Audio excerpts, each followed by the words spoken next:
सुप्रभातम।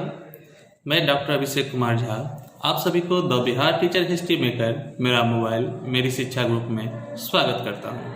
आज मैं आप लोगों को व्याघ्र पथिक कथा मतलब बाघ और पथिक की कहानी दिया गया है उसके बारे में बताने जा रहा हूं।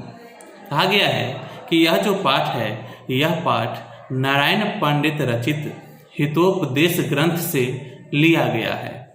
हितोपदेश नीति कथा ग्रंथ मित्र लाभ नामक खंड का विशेष भाग है।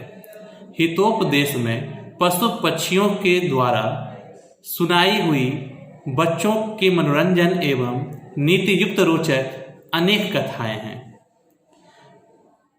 प्रस्तुत कथा लोभ का दुष्परिणाम प्रकट करता है। इस कहानी से मालूम पड़ता है कि मानवीय शिक्षा एवं मूल्यों के लिए पशु पक्षियों की कथा महत्वपूर्ण है। इस प्रकार की बहुत सी कथाओं के बारे में हमें जानकारी मिलती है। तो इस पाठ में कहा गया है, मैं उसको संस्कृत और फिर उसका हिंदी भी बता रहा हूँ। कश्चित विद्र व्याघ्रः अस्नातः कुशहस्तः सरस तीरे ब्रुते भो भोः पान्थाः इदं सुवर्ण कंगनम गृह्यताम ततो लोभ आकृष्टेन किंचित पंथो आलोचितम भाग्येन संभवति किम तुम अस्मिन् आत्मसंदेहे निवृत्तंत विधेयाः यतः अनिष्टादिष्ट लाभे अपि न गति जायते शुभा यात्रास्ते विषम संगो अमृतम तदापि मृतमेव।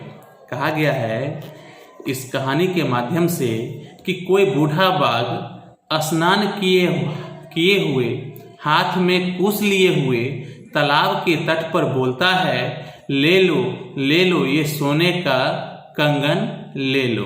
तब लोभ से आकृष्ट होकर किसी पथिक ने सोचा कि यह तो भाग्य से संभव है कि आज मुझे सुबह सुबह सोने का कंगन मिल रहा है, लेकिन इस आत्मसंदेह में झुकाव नहीं करना चाहिए। वह सोचता है क्योंकि कहा गया है कि बिना प्रयास से प्राप्त धन से शुभ लक्षण प्रकट नहीं होता है, जिस प्रकार विष के संपर्क में अमृत से भी मृत्यु हो जाती है।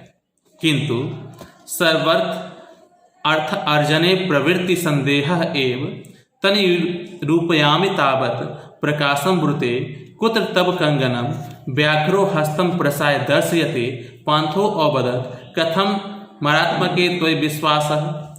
व्याघ्रो उवाच सुनो रे पांथ प्रागेव यौवना दशा अयम अति दुर्वृत्त आसम अनेके गो मनुष्यानां वधम जन्मे पुत्रा मित्रादराश्च अहम वंशहीनम ततः केनचित् धार्मिको अहम आदिष्टः दान धर्मादिकं चरतु भवान् तदु उपदेशाय अहम स्नानशीलो दत्वा वृद्धो गलिख नखदंतु कथम न विश्वास भूमि मया च धर्मशास्त्राणि अधितानि।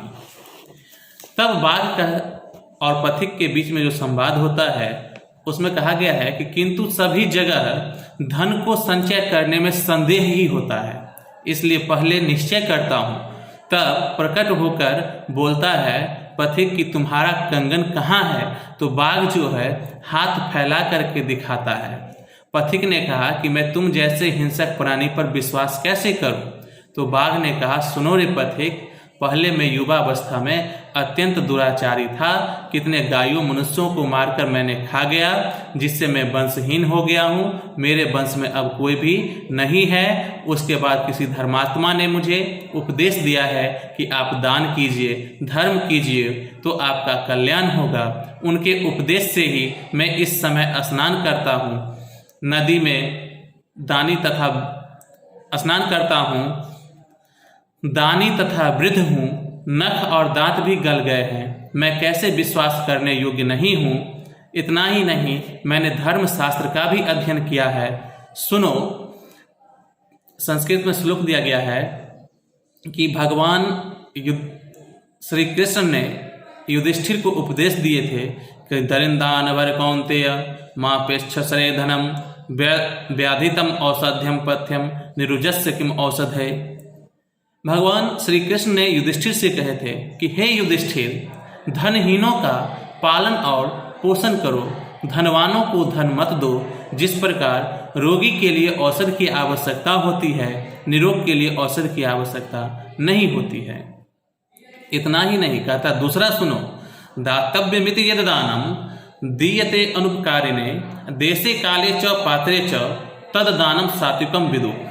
इतना ही नहीं, बाघ ने यह भी कहा कि देने योग्य दान की वस्तु देश काल एवं सुपात्र का विचार कर अनुपकारी, जिसके साथ आपका किसी भी प्रकार का कोई संबंध नहीं हो, अगर ऐसे व्यक्ति को आप दान देते हैं तो वही दान सात्विक दान कहलाता है। तब पथिक ने सोचा, अरे वाह, ये तो बहुत बड़ा धर्मात्मा है। जो युधिष्ठिर, भगवान श्री कृष्ण ने युधिष्ठिर को बोले थे, वह बात ये मुझे बता रहा है, जरूर ये ज्ञानी है और निश्चय ये धर्म कर रहा है।